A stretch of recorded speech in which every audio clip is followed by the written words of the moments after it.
Olá, boa noite a todos, bem-vindos a mais um live do PAP. Hoje vamos falar aqui um pouco dos temas que abordamos durante este mês. Falamos muito sobre quem cuida, quem cuida. Portanto, falarmos um pouco de quem está assim no background, quem está no processo oncológico. É uma jornada que se faz um pouco sozinha, ou pensamos que se faz um pouco sozinha, mas temos uma panóplia de pessoas que estão ao nosso redor que nos ajudam, não só profissionais de saúde, mas também como familiares. E hoje convidamos a enfermeira Inês, já esteve connosco no outro live, especialista em feridas e com uma vasta experiência, não só profissional, mas também como pessoal, neste tema. Inês, obrigada mais uma vez por estar aqui connosco hoje. Obrigada pelo convite. E começando assim, uma pergunta para abrir assim o tema. Na tua experiência, como é que é a relação do enfermeiro com um doente oncológico? Eu acho que é, não querendo ser, em termos de favoritismos, eu acho que é uma das relações em que se torna, que se tem que ter mais cuidado em termos da relação que se desenvolve, não só com o paciente, mas também com aqueles que o rodeiam, mas acho que comparativamente, se calhar, a outras áreas, mas das áreas que eu conheço, é daquelas áreas em que existe uma maior continuidade por muitos meses, muitas vezes anos até. Acho que sim, esta relação muito especial em que conseguimos conhecer realmente a pessoa de uma forma mais aprofundada, digamos assim. Muitas vezes, tendo em conta o local em que trabalhamos, mas muitas vezes podemos conhecer o paciente desde o diagnóstico, e pode ser anos até, dependendo da situação. Sim, da patologia, sim. Em termos de a pessoa depois pode até ter alta, mas ter que voltar uma vez por ano, 2 vezes por ano. Portanto, acho que é uma relação bastante longa normalmente. E tendo em conta todo o impacto que a doença oncológica tem nos pacientes, temos que ter realmente essa atenção, e acho que aquela conversa do toque terapêutico, da relação terapêutica, faz todo o sentido, porque a doença oncológica, a pessoa vai estar muito mais do que a sua doença, vai afetar toda uma dinâmica familiar, a parte psicológica, emocional, e portanto realmente acho que se cria esta ligação bastante, não quero dizer forte, mas é o que acontece muitas vezes, por mais que tentamos manter as coisas separadas e manter o profissionalismo, acho que, tendo em conta que seguimos estes pacientes por prolongados períodos de tempo, acabamos por nos envolver de alguma forma mais com a sua história, como é que estão a ser afetados não somente eles como pacientes, mas toda a família. Portanto, acho que é uma relação que acaba por ser bastante importante, mas também um pouco pesada para as duas partes, muitas vezes. Claro, claro, e é uma relação, como estás a dizer, uma relação que se constrói, se calhar, em mais tempo do que se fosse noutro âmbito. Por exemplo, uma pessoa que vai ao hospital para uma cirurgia, está lá na cirurgia e vai embora. Portanto, o espaço de tempo que passam com o enfermeiro é reduzido em comparação a um doente oncológico que passa dias em tratamento, às vezes é dias depois de dias seguidos, semanas seguidos, em que há essa construção dessa relação. Na tua área, por exemplo, tu lidas também muito com as feridas e feridas oncológicas. Como é que é, ou o que é que tu sentes ao ver, como é que é a tua experiência ver uma pessoa que está a lidar com uma coisa nova, por exemplo, uma cicatriz após uma mastectomia? Acho que isso é uma área, acho que nós mencionámos um pouco sobre isso numa das lives que fizemos. Acho que é uma das áreas que necessita de mais aprofundamento, das pessoas terem mais noção, porque eu acho que existem, e tu podes-me contradizer se não for essa a experiência, eu acho que existe todo um processo, portanto, há a parte do diagnóstico, que é aquele choque que a pessoa está à espera, depois tem todo o tratamento que, dependendo lá está da situação, pode ser mais curto ou mais longo, mas depois, se existe uma cirurgia, vai haver a ansiedade, esse stress acrescido, não só da doença oncológica, mais a cirurgia, o pós-cirurgia, com todas as consequências e todas as complicações que podem decorrer da própria cirurgia, e depois é toda essa outra parte da ansiedade e que temos que lidar, que é isto realmente resultou ou não. Vou precisar de fazer outros tratamentos, porque dependendo lá está do caso e do tipo de de patologia, muitas vezes a cirurgia vai complementar o resto dos tratamentos. Portanto, muitas vezes a pessoa fica à espera para saber esta cirurgia foi suficiente, vou ter que fazer outros tratamentos. Portanto, acho que todo este processo cria bastante ansiedade, como nós sabemos, e pode ser bastante disruptivo na vida do paciente e também do familiar. Acho que a parte da cicatriz é uma parte que não nos temos focado, se calhar, tanto, porque às vezes é visto como esta pessoa ficou bem, portanto, a pessoa tem que ter um pensamento positivo, que realmente ultrapassou esta fase. Há outras pessoas que não precisam de outro tipo de tratamentos, portanto, a cirurgia é o tratamento que vai ajudar digamos, na cura ou nessa diminuição dos sintomas, por exemplo. Muitas vezes é visto como a pessoa tem que estar quase que agradecida porque conseguiu ultrapassar essa fase, e muitas vezes não pensamos que estas pessoas, se realmente a cirurgia foi, digamos, o último estadio de um contacto mais frequente com o profissional de saúde, esta pessoa que tipo de apoio é que vai ter? Muitas vezes os pacientes que eu tenho na parte das feridas, mas também das cicatrizes, é uma coisa que as pessoas não sabem a quem recorrer. Os próprios profissionais não têm informação nessa área, não sabem muito bem o que dizer, e é uma das cicatrizes, e existem, como eu costumo dizer, as cicatrizes mais felizes e as que podem causar mais dor. E nesse caso, tendo em conta que está associado a um percurso maior ou menor, mas que é sempre traumático de alguma forma, é sempre uma lembrança da situação que se passou. Portanto, acho que é uma área que temos que realmente pensar e trabalhar mais. A cicatriz não é só, às vezes as pessoas, lá está, depois também depende da perspectiva, mas há pessoas que veem como eu consegui vencer esta etapa positiva. Mas há muitas pessoas que para eles é uma lembrança de todo um processo que foi doloroso e que vai ter um impacto, poderá ter um impacto contínuo ou no futuro. Portanto, acho que é uma parte que não temos, se calhar, tanta atenção ou não temos tanto apoio nessa parte das cicatrizes, mas é uma coisa que realmente pode acompanhar a pessoa para todo o sempre, dependendo se é possível diminuir essa cicatriz ou disfarçar totalmente a cicatriz. Algo que as pessoas vai relembrar a pessoa daquela situação. Portanto, acho que é uma área que realmente requer mais formação e também mais atenção da nossa parte como profissionais de saúde. Certo, porque no fim das contas, o que estamos a falar de uma cicatriz, estamos a falar de algo que marca a pessoa, ela não necessariamente ela não desaparece daí. E acho que é o que falamos também na outra live, é muito, falta aquela parte de integração multidisciplinar, falta haver não só o enfermeiro ligado, por exemplo, mais às feridas, o enfermeiro que está na parte da terapêutica oncológica e, quiçá, um psicólogo ou um terapeuta em que vai acompanhar a cada fase. E é algo que falta, é algo que já falamos que realmente precisamos em quem faz esta jornada oncológica.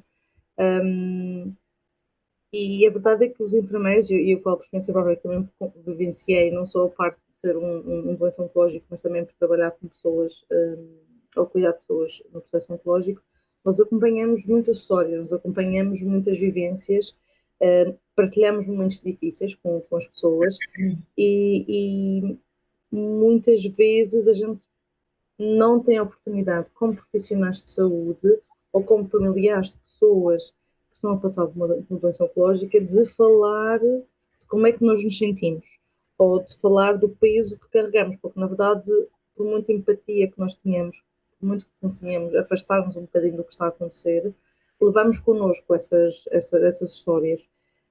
E então deixo contigo a pergunta desta live: quem cuida de quem cuida?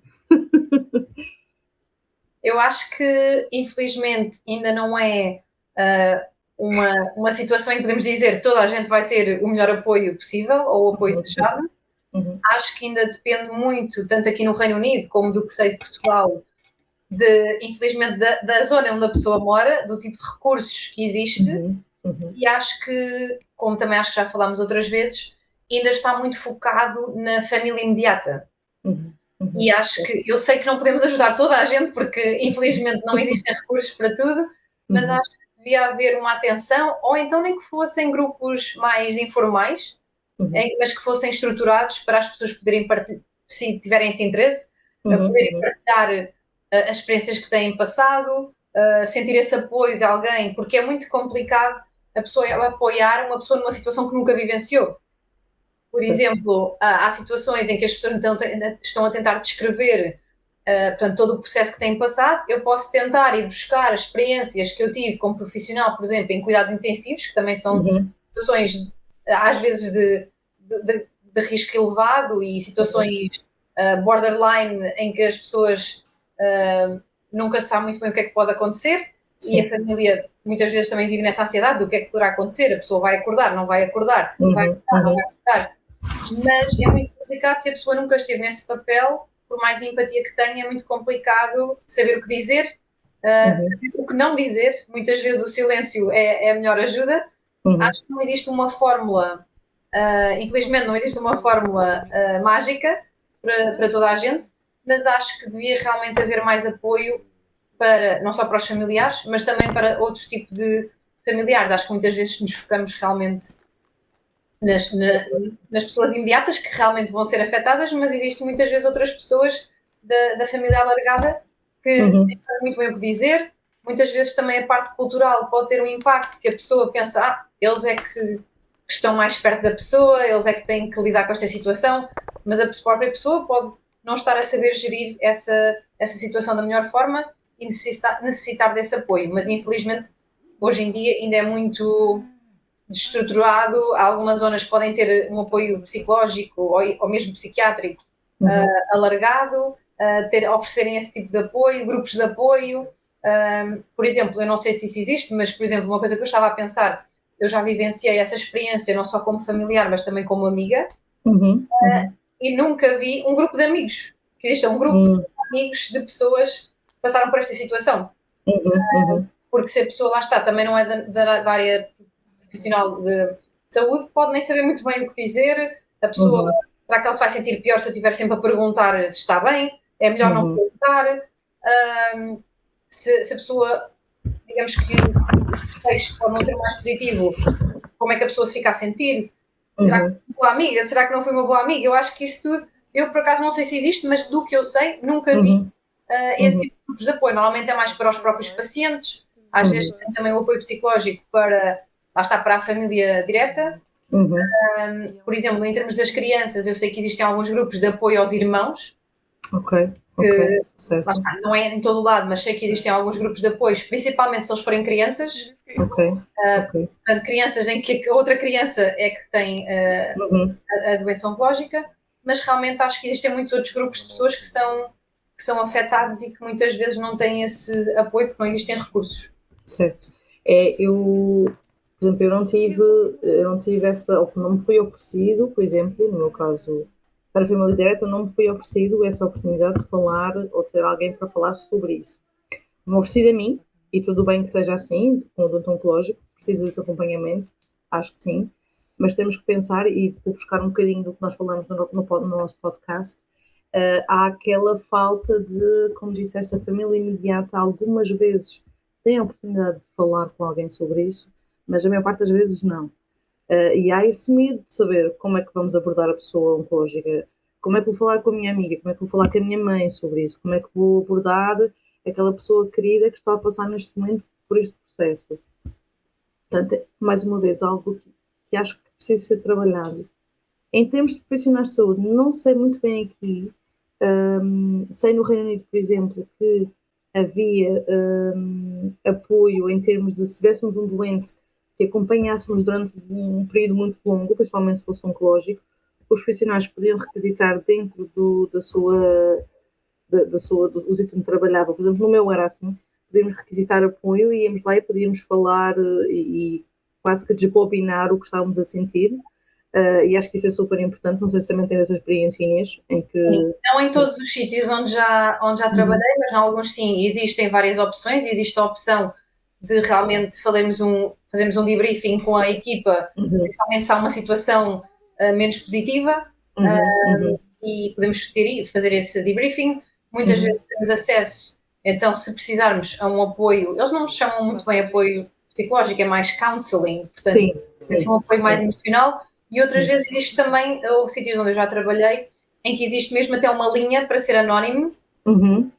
Se a pessoa não puder aceder, por exemplo, através do seu médico de família, pode tentar pedir essa ajuda, mas se não conseguir, no trabalho eles facilitavam isso, era anónimo, portanto a pessoa era ao telefone, mas não tinha que se identificar, só podia explicar mais ou menos a situação e as questões pelas quais estava a passar, ou as dificuldades. Portanto, já tive vários tipos de experiências. Mas acho que sim, acho que é bastante importante.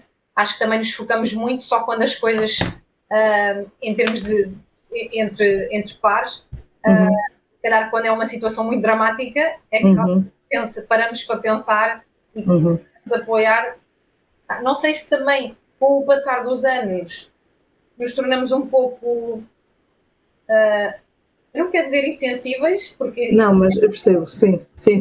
Acho que muitas vezes nós nem nos lembramos, como é uma situação que nós passamos tantas vezes, seja uma coisa muito extrema, não pensamos muito nisso, ou perguntar ao teu colega se está bem, se está a sentir bem, é verbalizar, pensamos, as pessoas vão pensar que eu estou a exagerar, porque nós lidamos com isto todos os dias. Por isso acho que, lá está, dependendo também da cultura que existe dentro da equipa, isso pode ser um pouco desvalorizado, era essa a palavra, não é? Tornar-nos insensíveis, mas valorizar um pouco porque é o nosso dia-a-dia, digamos assim. É quase como ficamos dormentes, porque a situação ocorre tantas vezes que acabas por criar uma dormência que é, em certos aspectos, é muito como se fosse uma proteção. Porque, na verdade, tu, ao lidares com estes sentimentos todos os dias, acabas por criar como se fosse uma barreira para tentar desviar um pouco deles. Acho que isso também acontece não só com crianças, mas também com familiares. Acho que quando o percurso é longo ou quando há recorrência de cancro, também há que dizer, ok, é mais um dia, vamos embora, segue em frente.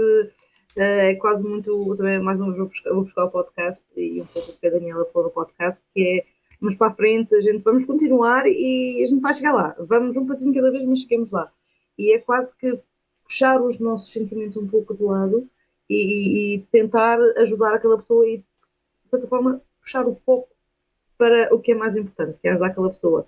Enquanto que, à partida, devíamos estar a focar também em nós, porque falar em burnout, falar em situações extremas em que deixamos ou o cuidador da pessoa ou mesmo profissionais de saúde chegam a passar em momentos como estes ou em experiências como estas. Como é que se lida? Tens alguma ideia, alguma tipo de como é que se lida assim um pouco com o desgaste emocional quando acompanhamos como profissionais este tipo de sofrimento? Acho que isso também varia muito pessoa para pessoa, porque acho que há pessoas que preferem guardar para si mesmos, há pessoas que preferem, por exemplo, escrever, tipo journaling, escrever para eles próprios, que preferem falar, mas acho que, por exemplo, quando eu trabalhava nos cuidados intensivos, muitos dos nossos pacientes também tinham diagnóstico de doença oncológica, apesar de serem cuidados intensivos. Acho que falar realmente com aqueles pares que nós temos mais confiança foi sempre o que me ajudou a mim. Acho que também é um pouco difícil e também muitas vezes não será muito justo trazer isso muito também para casa. Acho que se atingirmos esse momento em que realmente precisamos desabafar uma situação específica que nos afetou, e isso é algo que não posso dizer que nunca fiz, nunca revelando quem é a pessoa, mas a situação em si, acho que quem não o fez, uma situação marcante, ou, por exemplo, quando somos enfermeiros há pouco tempo, acho que tudo nos choca muito mais, porque nós estamos habituados, não sabemos como lidar, não nos podemos envolver se calhar demais, porque nós temos também ter aquele papel de, nós temos a certeza do que estamos a fazer, nós temos de ter aquele papel de, lá está, sempre de uma forma positiva, incentivar a pessoa a manter-se positiva, e não poder deixar transparecer que realmente é uma pessoa que está ali e nós percebemos que aquela pessoa não está bem e que precisa de uma ajuda, mas tentando manter sempre aquela barreira, como estavas a falar, de que tudo positivo, tudo vai correr bem. Pessoalmente, eu acho que com a experiência e com o passar das situações percebemos que também o positivismo extremo muitas vezes também não ajuda. Sim. A pessoa, sendo o paciente ou os familiares, nós estamos sempre, não pense nisso, isso vai passar, vai ficar melhor. Ao mesmo tempo a pessoa pode sentir, e sei que isso acontece, que estamos a desvalorizar aquele dia. A pessoa não consegue estar 100% bem todos os dias, mesmo com profissionais de saúde, nós não estamos 100% bem todos os dias. Estamos sempre o nosso melhor, mas somos humanos, portanto, não estamos sempre 100% e tentar não desvalorizar. Portanto, acho que é difícil esse balancear entre tentar manter a pessoa positiva, mas dar esse espaço à pessoa de exprimir, e acho que acontece o mesmo connosco. Acho que no início, até com outros colegas, ou quando estávamos ainda a estudar, era mais fácil também partilhar essas experiências, e acho que quando nos tornamos enfermeiros ou estamos a trabalhar há mais tempo, muitas vezes temos essa dificuldade e pensamos, as pessoas têm os próprios problemas, não vou também estar aqui a chatear o colega que já está com outros problemas, os meus próprios problemas, mas acho que é realmente importante, porque se nós partilhamos e somos as pessoas que conhecemos melhor aquela pessoa, sabemos realmente qual é o ambiente que está a passar naquela enfermaria, naquela unidade. Acho que é importante realmente partilhar. Por outro lado, sei que não é fácil, porque muitas vezes não temos tempo nem para coisas importantes. Almoçar. Portanto, por vezes entendo que seja complicado, mas acho que deve haver sempre esses momentos e até estarmos atentos. Eu sei que lá está, é difícil, mas acho que com a experiência também conseguimos perceber quando uma pessoa não está a conseguir lidar com uma situação particular. Por exemplo, quando eu comecei a trabalhar, eu só tinha 21 anos, e estar a ver pessoas da mesma idade que eu, ou mais novas às vezes, a passar por essas situações, era um bocado difícil para mim de lidar com essa situação, porque nós pensamos sempre na finitude da vida, ou em pessoas que têm doenças mais que vão prolongadas, sempre pessoas mais velhas do que nós, ou pessoas mesmo mais idosas. Acho que isso é uma coisa difícil, e acho que não há assim muito apoio, se calhar, nesse sentido, mas acho que sim, acho que depende muito de onde trabalhamos. Infelizmente acho que não há uma fórmula, mas acho que é cada pessoa tentar perceber para si mesmo o que é que o ajuda mais. É tentar distrair-se da situação, é tentar falar com alguém sobre essa situação. Eu acho que guardar para nós, para sempre, é um bocado impossível, e vamos criando, guardando essas experiências, e vai haver uma altura que, lá está, pode levar ao burnout. Acho que é sempre bom partilhar, mas cada um tem o seu momento e o seu ritmo, e acho que é realmente não ter vergonha também de pedir ajuda. Acho que isso é importante, e acho que também não é, isso pode ser, lá está, uma coisa um pouco controversa, mas acho que também não temos que estar sempre com aquele ar de eu estou aqui para ajudá-lo, nós vamos ultrapassar isto. Acho que é se mostrar realmente que compreendemos o que é que a pessoa está a passar, que nós não sabemos, não temos uma bola de cristal para saber o que é que vai acontecer, e tentar balancear realmente essa tentativa de positivismo, mas também manter esse realismo. E não estou a dizer para estarmos a chorar todos juntos, ou incentivar isso, mas realmente isso já aconteceu comigo. Situações extremas em que a pessoa é humana e tem que demonstrar realmente que não posso estar uma pessoa, por exemplo, em fase terminal, a falar-me dos filhos, que é uma situação constrangedora, a pessoa não sabe muito bem, porque sabe que aquela pessoa sabe o que vai acontecer, e a pessoa vai estar ali a dizer, não penso nisso, porque não faz qualquer sentido. Portanto, acho que é tentar balancear e tentar, se calhar, falar com outras pessoas que já ou têm mais experiência, ou que já passaram por essa situação. Seria a única coisa que eu poderia dizer. Não, sim, e não há, como costumas dizer, a chapa 7 ou a chapa 6 para toda a gente. Cada pessoa é diferente, cada profissional é diferente. A maneira como estavas a dizer que com os anos em trabalho tu vais ter mais maturidade para lidar com certas situações, e isso é algo que tu aprendes a conseguir perceber o que é que te afeta a ti, o que é que não te afeta, e identificar momentos em que precisas provavelmente de falar sobre essa situação ou dessa história que tu acompanhaste, e de momentos que tu internamente consegues digerir e lidar com a situação. Eu, quando estávamos a falar, lembrei-me de uma situação que tive em que estava a prestar cuidados oncológicos, e em que temos uma família que está a acompanhar um familiar, neste caso, já em processo final de vida, e em que está, para mim, e era um familiar, portanto, a pessoa oncológica era mais ou menos da minha idade, portanto, é sempre, às vezes quando é próximo de nós, ou quando é próximo da nossa idade, ou até um pouco mais novos, eu acho que nos faz parar um pouco e ficar assim, ok, poderia facilmente ser eu, em termos de conseguimos quase que, por empatia, vermos no pele essa pessoa e vermos o que é como é que seria viver. E às vezes acho que isso magoa-nos ou afeta-nos mais, de certa forma. E lembro-me de estar lá e estar a dar apoio ao marido, à família que estava presente.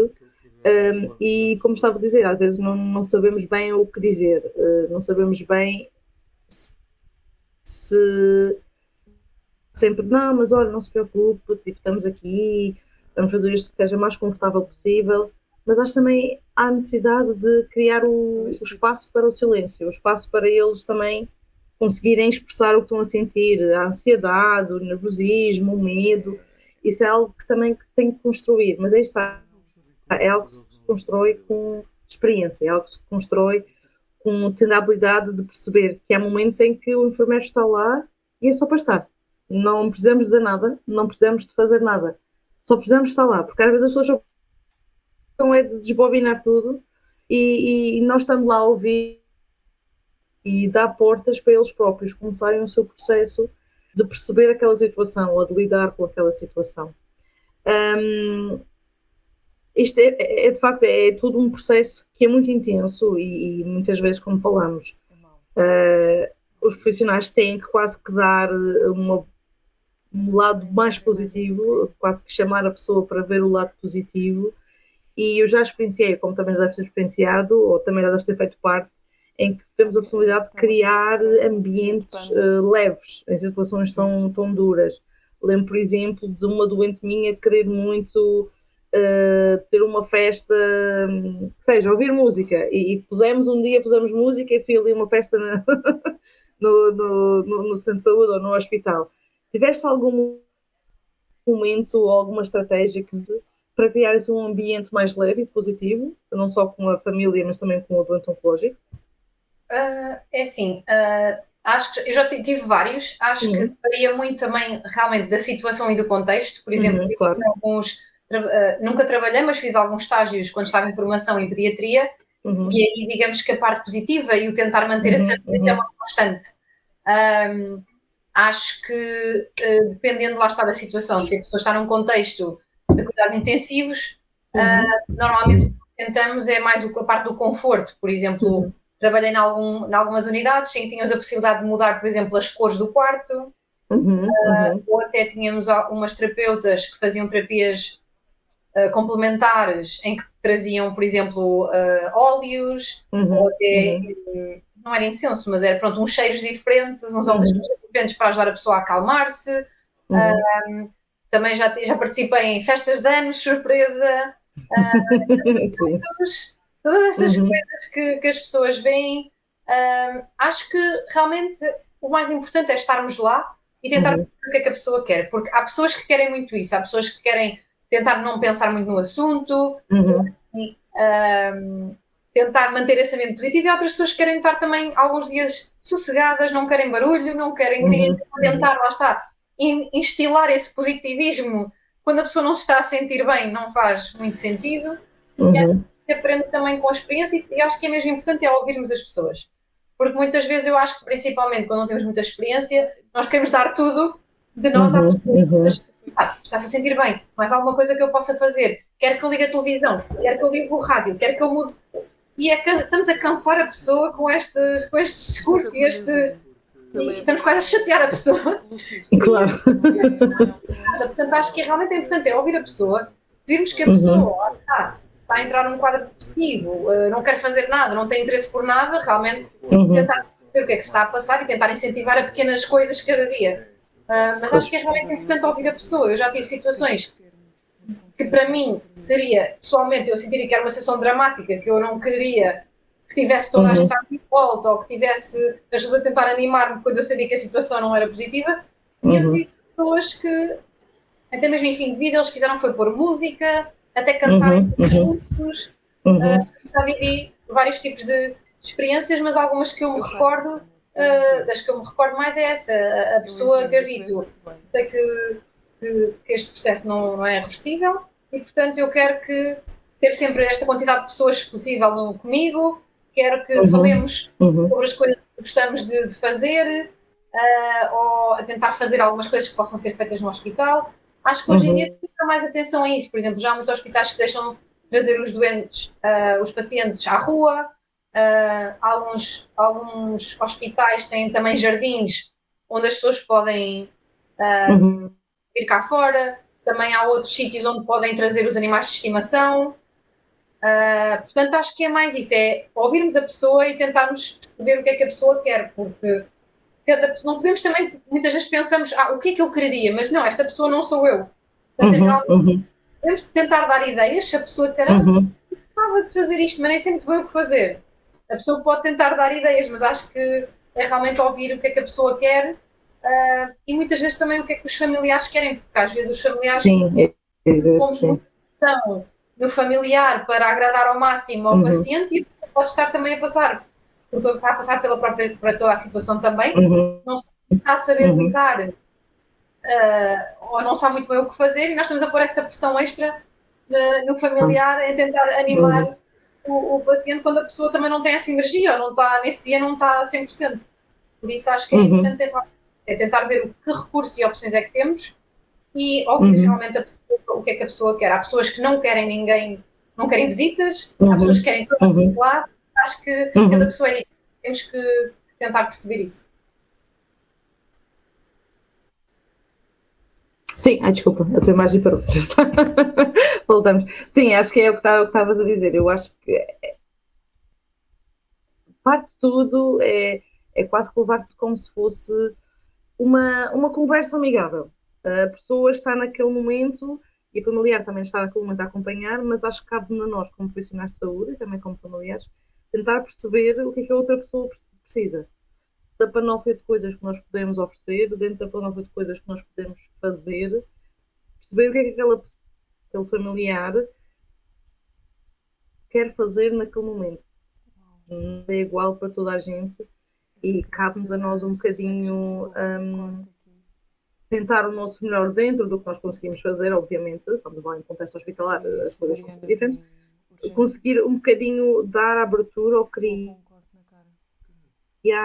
esses momentos de leveza, esses momentos de da pessoa querer algo em contexto. Cabe nós como um bocadinho criar esses momentos e dar a oportunidade de quando é assim que eles querem.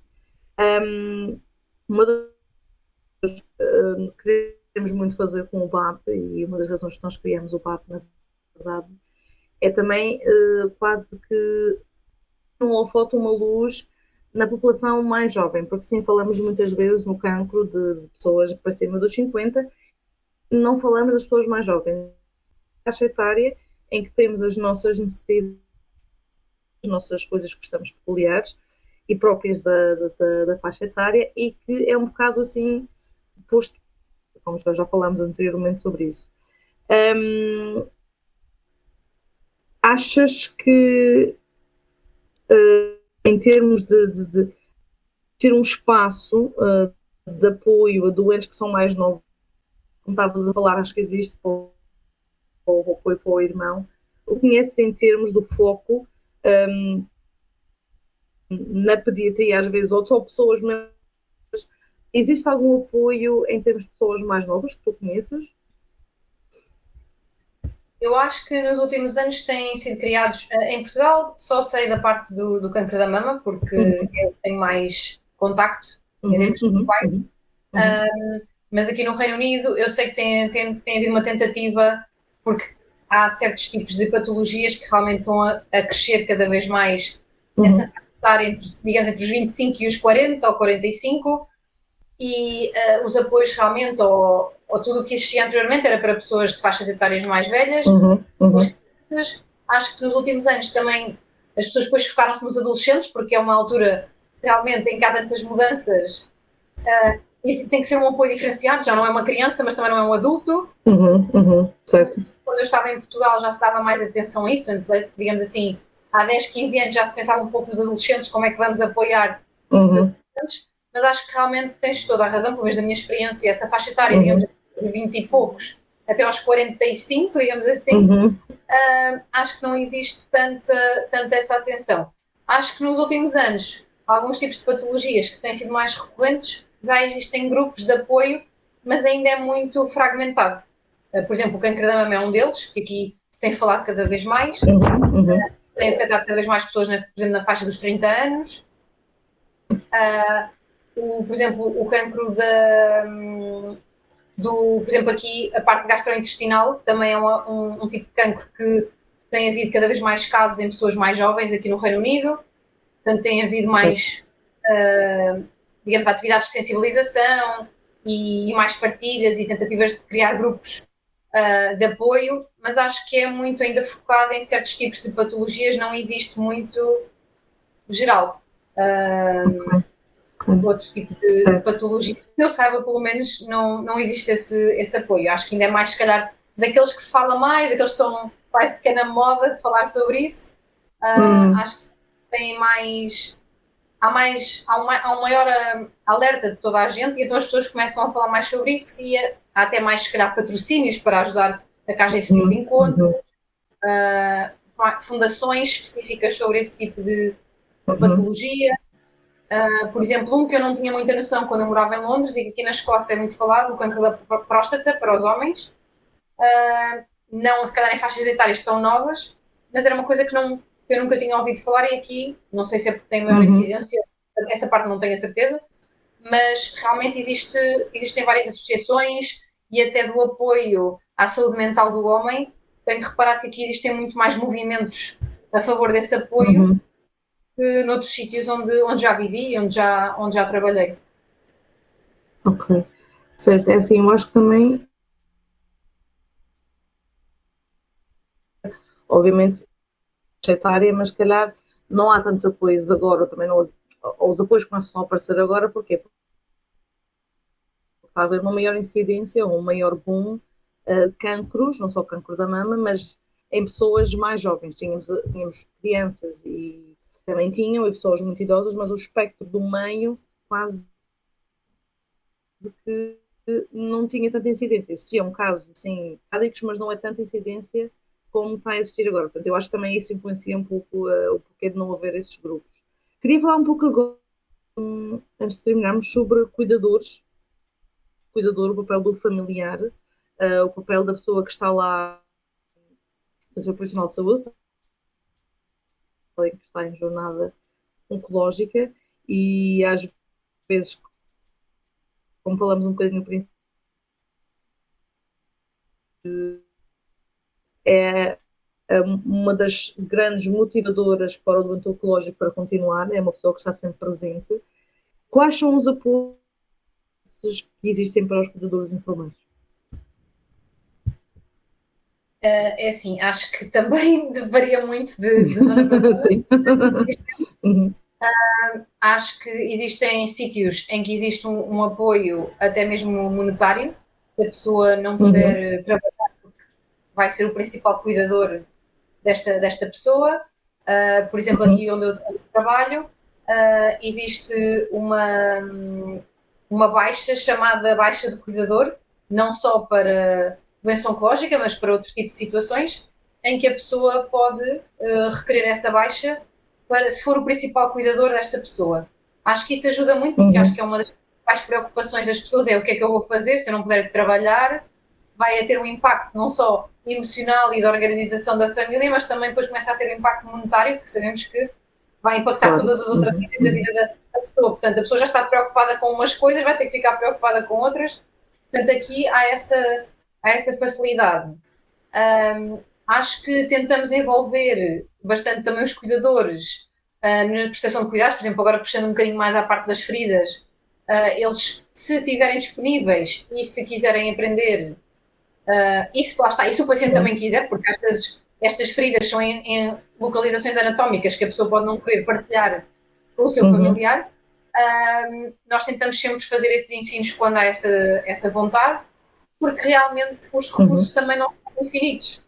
E muitas vezes, principalmente se forem em situações que se vão prolongar por meses e meses ou até anos, tem que haver possivelmente esse apoio será o mais fácil de conseguir, será do próprio familiar. Temos aqui interessante que, por exemplo, em Portugal, não sei, não tinha tanta essa noção, é que tem muitas vezes quando os familiares moram longe, existe muitas vezes consegue-se haver o apoio dos vizinhos. Claro, se for uma coisa muito íntima, se calhar não, mas existe muito esse apoio. Não sei se é porque lá está, são comunidades mais pequenas, as pessoas, por exemplo, em Londres eu nem conhecia os meus vizinhos, aqui é um pouco diferente, uma sociedade está organizada, que é muito mais pequena, Portanto, existe muitas vezes vizinhos que podem ajudar até a trocar o penso, por exemplo, ou a levar a uma consulta, ir buscar a medicação à farmácia. Portanto, isso muito mais. E acho que também da parte dos profissionais, como isso é uma coisa que já está mais enraizada, não temos só aquela ideia, tem que ser o marido, a esposa, a mãe ou o pai. E acabou por aí, ou se for uma pessoa mais velha, portanto o filho, e acabou por aí, não ficamos em pânico, o que é que vamos pedir, porque não há mais ninguém. Não. Aqui acho que está mais enraizada, então existe mais ideias de pessoas que podem tentar ajudar a pessoa. Os apoios que têm, foi como disse, é muito variável, muitas vezes pode ser, têm um apoio psicológico, podem requerer aconselhamento também, emocional, apoio emocional, e há sítios que têm também um apoio monetário, digamos que não é suficiente para a pessoa viver só disso, infelizmente não é perfeito, mas pode tirar alguma pressão, se não for, sei lá, for uma coisa que vai durar anos, pode tirar essa pressão inicial, se for durante alguns meses, ajuda realmente a tirar essa pressão. Existem também muitas fundações, e aí podem tentar pedir apoio. Por exemplo, aqui temos muitas zonas remotas, pessoas para irem aos hospitais maiores teriam que pagar um hotel, ou seja, mais encargos. Existem muitas associações que têm alguns quartos, ou até mesmo um hospital, infelizmente não é para toda a gente. Lá está, se calhar mais focado na pediatria em algumas zonas, mas tem essa possibilidade de ter um quarto que a pessoa pode utilizar. Até muitos têm, sei lá, uma mini kitchenette partilhada, portanto a pessoa não tem que estar a preocupar com isso. Acho que existem bastantes apoios, pelo menos do que eu conheço, acho que existem mais apoios do que em Portugal, mas não quero estar a mentir, porque também a realidade também não é em termos de profissional de saúde, em termos de familiar, acho que muitas vezes também as pessoas, acho que é também cultural, as pessoas pensam, não, nós só vemos isto dentro da família e nós acabamos de arranjar uma maneira, e também se calhar não tentamos procurar, portanto acho que é dos dois lados, se calhar não existe tanto essa facilidade ou essa disponibilidade para dizer, olha, não sei se sabe, mas também há este grupo de apoio, ou também há esta associação da parte dos profissionais, mas depois também há outro lado que é, não é preciso, há pessoas que precisam mais do que nós. Acho que existe essa dualidade também de se calhar não procurar tanto esse apoio, e muitas vezes não há. Pois, não, completamente verdade, e acho que é uma das coisas que eu acho que Londres faz muito bem, é essa rede de apoio de cuidadores informais eu acho maravilhosa a maneira de ver quão intrínseca e quão interligada é e quão facilmente a pessoa pode navegar e pedir ajuda quando realmente precisa. E os apoios são assim, não vamos dizer que é tudo o que a pessoa precisa, mas ajuda mais do que não ter nada. Obviamente, que em Portugal, em comparação, já Sim, claro, e acho que as comparticipações também, por exemplo, voltando à parte das feridas, aqui muitas coisas que são comparticipadas em Portugal não são. E outra coisa que eu não mencionei, sei que não é em todo o lado, mas por exemplo aqui onde eu trabalho agora, imaginando que a pessoa vive sozinha aqui, a pessoa não tem família, eu como amigo, se vou ser o cuidador, eu também posso tirar essa licença. Portanto, acho que existe uma facilidade de existirem outras pessoas que possam apoiar essa pessoa, não tem que ser um parente direto. Se eu conseguir provar, demonstrar que realmente essa pessoa não tem familiares e eu sou a pessoa mais direta e que vou ser o principal cuidador, posso ter uma redução de horário, um ajuste de horário, não é sempre licença, mas existem essas oportunidades, até licença, de pôr essa licença por um certo período de tempo. Portanto, existe, lá está, uma maior oportunidade de ter uma rede maior, não tem que ser só o familiar direto, se a pessoa não tiver ninguém, ficar sozinha sem esse apoio. Terminar esta live de uma certa forma refletindo em o que é que ambas, ou se queres começar tu, Inês, o que é que ambas gostaríamos mais que as pessoas compreendessem sobre quem trabalha em casos de quem doentes oncológicos. Eu acho que realmente é uma empatia de parte a parte. Acho que é perceber que somos todos seres humanos, temos todos os nossos dias melhores ou os dias piores, que não somos nenhum heróis que conseguimos estar sempre 100%. Lá está, pode haver há casos que eu me lembro quando ainda era estudante, portanto isto estamos a falar há 20 anos, e há casos que eu não me esqueço, eu consigo lembrar-me do nome da pessoa, da situação, portanto há casos que nunca nos vão deixar, que podem ter um impacto positivo ou negativo nas nossas vivências, e acho que esse respeito mútuo acho que é o principal, e tentarmos ter empatia, mas não dizer que conseguimos compreender. Acho que é uma das frases que eu mais aprendi, nunca dizer consigo compreender o que está a passar, porque se realmente nunca passamos por nada semelhante e não somos a outra pessoa, não sabemos realmente o que é que a pessoa está a sentir. Acho que é uma das coisas que eu aprendi, porque ao princípio essa pessoa está a tentar sempre demonstrar que quer ajudar ao máximo. É uma das coisas que eu aprendi, nunca dizermos, compreendo o que está a sentir.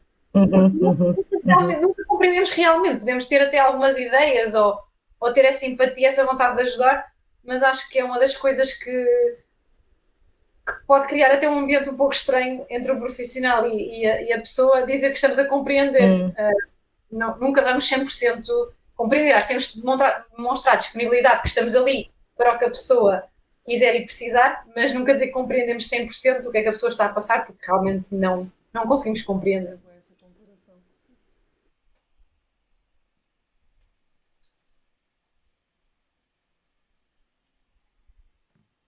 Criar momentos em que só estamos presentes, quando não precisamos dizer nada, é criar momentos em que estamos presentes, criar momentos em que damos a oportunidade não só à pessoa oncológica, mas também familiar, de ter um espaço que eles possam falar, e sentir que estamos lá para apoiar. E isso acho que faz toda a diferença em qualquer situação, seja oncológica ou não, é dar esse espaço, tanto para nós, quando vamos para casa, sentirmos o que precisamos sentir em determinado momento, ou refletirmos sobre o que aconteceu, mas também dar o espaço ao doente oncológico e à família, ou ao cuidador informal, para poder falar abertamente sobre o que estão a passar. Inês, obrigada por esta conversa, obrigada por mais uma vez estar connosco aqui neste projeto. Acho que falamos um bocadinho, dar da pessoa oncológica é muito importante, mas quem está à volta também é. E cuidar de alguém no contexto profissional vai além do tratamento em si, do tratamento, medicação, é o estar presente. E que precisamos dar espaço às pessoas que cuidam, dar apoio e dar realmente o reconhecimento que elas precisam. Quero agradecer a todos que estiveram aqui connosco. Se alguém tiver alguma questão neste momento, eu agradeceria que fizesse agora, que nós podemos responder, mas também queria deixar aqui a salvaguarda de que esta... Obrigada, Inês. Mais uma vez. Obrigada.